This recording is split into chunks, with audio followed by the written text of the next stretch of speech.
Hello guys, welcome po sa ating channel, Bible Exposition TV. Ang channel po na to ay tumatalakay po sa kung ano talaga ang nilalaman ng Bible.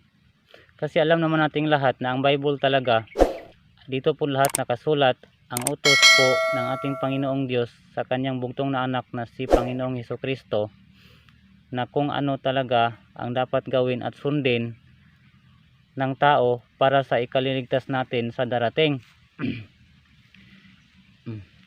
Ang tanong o paksa, ang paksa po na pag-uusapan natin ngayon ay tungkol po sa isang bautismo sa mga bata. Tanong, dapat po bang bautismuhan ang isang bata na hindi pa alam kung ano ang tama at mali at wala pang malay sa katuwiran? Yan ang ating tatalakayin at gusto kong ipapakita sa inyo ngayon itong isang video tungkol sa isang tao na nagtatanong kay Brother Eliseo Soriano tungkol sa bautismo ng isang bata. Tama po ba ito o naaayon ba ito sa Bible? Pero bago yan, don't forget to subscribe and hit the bell icon para lagi po kayong updated sa mga bago kong video na ilalabas. Marami pong salamat.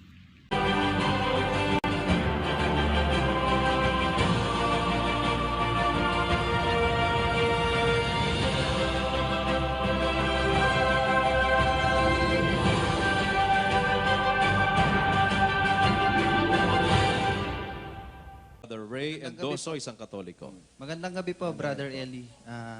Ang katanungan ko po ay ganito. May anak po kasi ako. Hindi ko pa po siya pinabibinyagan. Maraming po nagagalit sa akin, lalo na po yung aking mga biyanan. At syempre, yung pong aking mga magulang. Minsan nga po, pinagtatalunan pa namin mag-asawa na bakit hindi pa namin pinabibinyagan yung anak namin, malaki na. 3 years old na po kasi siya. Nagkakasala po ba ako? Magkakasala ka pag pinabinyagan mo yun.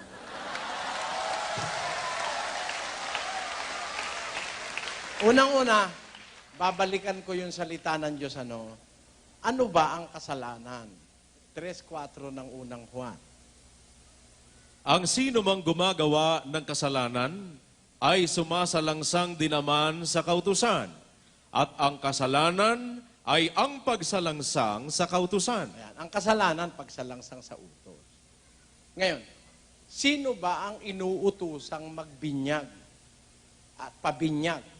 Sabi dun sa 2:38 ng gawa, ganito. At sinabi sa kanila ni Pedro, mangagsisi kayo at mangagbautismo ang bawat isa sa inyo sa pangalan ni Hesukristo sa ikapagpapatawad ng inyong mga kasalanan. Ayan, magsisi kayo, magbautismo o magbinyag. Ang pinagpapabautismo, yung nagsisisi sa kasalanan. Ibig sabihin, meron na siyang kaisipan, meron na siyang pananampalataya, nagsisisi siya. Yung bata ba? Pwede ba yung binyagan at magsisi? Pakinggan mo sa 5:13 ng Hebreo. Sapagkat bawat tumatanggap ng gatas ay walang karanasan sa salita ng katwiran, sapagkat siya'y isang sanggol. Ayun, ang bata, walang karanasan sa katwiran. Ba't mo bibinyagan? Hindi nga makakasampalataya yun eh. Ang isa sa requisite ng binyag, yung sumasampalataya. Pakinggan mo, sa Gawa 8. At sa pagpapatuloy sa daan, ay nagsidating sila sa dakong may tubig. At sinabi ng bating, narito ang tubig.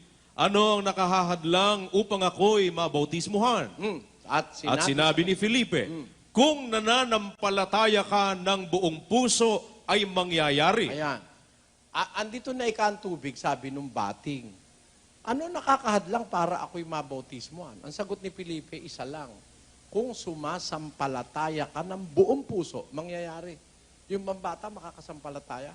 Wala ngang malay sa katwiran yun eh. Ba't mo bibinyagan yun? Ang katunayan, kahit isang bata, walang binautismuhan si Kristo at mga apostol. Brother Eli, ano na po nangyayari dun sa mga batang bininyagan sa Katoliko? Ay, wala naman epekto yun eh. Ang totoo, hindi naman nabibinyagan yung mga bata eh. Sabi nung pare, Yo te bautizo en el nombre del Padre, y del Verbo, y del Espíritu Santo. Sabi nung sakristan, Amen. Yung bata, sabi naman, ganun yung bata, no? Eh, yung amen, salitang Ebreo yun. Ang kahulugan nun, tinatanggap ko. Sino nabinyagan? Yung sakristan. Kaya kung 10 beses nagbautismo pare, 10 beses sahod naman ang sahod yung sakristan doon. Kaya walang binyag yung bata. Hindi totoo. Maraming pong salamat, brother.